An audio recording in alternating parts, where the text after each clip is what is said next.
দেশে সবার অধিকার আছে, সম অধিকার আছে। সবাই যার যার ধর্ম শেষে পালন করবে। সেজন্য যা কিছু করতে হয় সেটা আমরা করব। আমরা যে এখন মাঠে আছি, আপনারা নির্ভয়ে আপনাদের পূজা মণ্ডপে যাবেন। আপনার এই কারেক্ট জিনিসটা জনগণের কাছে ফুটাই তুলতে পারেন। যাইটা ঘটে, আমি চাচ্ছি তো যা ঘটে সত্যিটা আপনারা প্রকাশ করেন। আমি আপনাদের অনুরোধ করব, আপনারা সব সময় সত্যিটা প্রকাশ করেন। যদি কোথায় আমাদের কোনো ল্যাপস থাকে আমরা ওইটা ঠিক করে নেব, কোথাও যদি আমাদের কোনো ভুল থাকে আমরা ওইটা সংশোধন করে নেব। যদি আপনারা সত্যিটা ঘটনা দেন, ওটা কিন্তু আমাদের জন্য খুবই উপকারে আসবে এবং আমরা আমাদের ভুলটা আমরা শুধরাতে পারবো।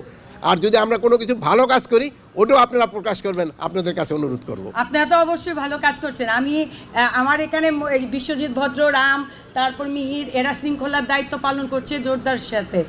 আমি বলবো যে আপনাদের সহায়তা যদি আমরা না পেতাম, সাহসিকতার সাথে এই মুহূর্তে আমাদের পূজা করা সম্ভব ছিল না। এর জন্য তো আমি সবসময় বলছি যে অন্তর্বর্তীকালীন সরকার, ইভেন আপনি আমাদের শ্রদ্ধাভাজন স্বরাষ্ট্র উপদেষ্টা, আপনাদের কাছে আমরা কৃতজ্ঞ। না, কোনো ধরনের নিরাপত্তা ঝুঁকি নাই, কোনো ধরনের নিরাপত্তা ঝুঁকি নাই। পূজা এবার নির্বিঘ্নে হবে। মাননীয় উপদেষ্টা, আমার একটা বিষয় জানার ছিল যে পার্শ্ববর্তী দেশের অনেক টেলিভিশন চ্যানেল স্পেসিফিক কিছু বিষয়ে তারা অভিযোগ করছে বা তারা তথ্য প্রকাশ করছে যে এখানে আপনারা অনেক সরকার পক্ষ থেকে পূজা পালনে অনেক রেস্ট্রিকশন দিয়েছেন, অনেক জায়গা থেকে হুমকি আসছে। এই বিষয়গুলো প্রেক্ষিতে আসলে কি বলবেন? আপনি এগুলো লক্ষ্য করেছেন কিনা? এই প্রশ্নটা আপনার কাছে যেমন তেমনি হচ্ছে এই মন্দির কমিটির কাছেও আমার থাকবে। আমি প্রথম এইটার উত্তরটা মন্দির কমিটিকে দেওয়ার জন্য বলবো। আমি এটার উত্তর অবশ্যই দিব। আমাদের পট পরিবর্তনের যে 5 তারিখে ঘটলো, তার আগে আপনি দেখেছেন এদেশের প্রধানমন্ত্রী পালিয়ে গিয়েছে ভারতে।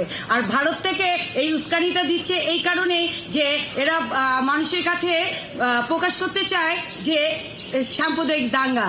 আসলে তারা কিছু লোককে পয়সা দিয়ে তারা পুতুল ভাবে সাজিয়ে, পুতুল যেভাবে সাজায় দামি, সেই দামি যারা তারা নির্বাচন করেছে, সেই দামিদের দ্বারা আমাদের সব পেতারটা তো এই দেশ ছেড়ে পালাতে পারিনি, কিছু রয়ে গেছে। তারা শাহবাগে প্রতিদিনই কিছু না কিছু ছোটখাটো প্রোগ্রাম করছে। আপনাকে এই 15 বছর দেখেননি আমরা যে নিরাপত্তায় ছিলাম না, আমাদের পূজা যে ঠিক মতো করতে পারিনি। আর এই 2 মাসে, এই অল্প দিনের মধ্যে আমরা সারা বাংলাদেশে প্রতিটি মণ্ডপ, আপনারা জানেন যে কলাবাগান মাঠে যেখানে দুর্গা উৎসব হতো সেখানে তারা পূজা করতে দেয়নি বিগত দিনে যারা ছিলেন অবৈধ সরকার। এবার কিন্তু সেখানেও সাড়ম্বরে পূজা হচ্ছে। আপনারা দেখেছেন ওয়ারি পূজা মণ্ডপ ভেঙেছিল, সে ওয়ারি পূজা মণ্ডপে এবার পূজা হচ্ছে। আমি তাই বলবো যে ভারত থেকে যেটা দিচ্ছে ওটা ওদের স্বভাবই মধুবল্লার চাকে ঢিল মারা। আমরা যখন মারবো তারা আবার পালানোর পথও পাবে না।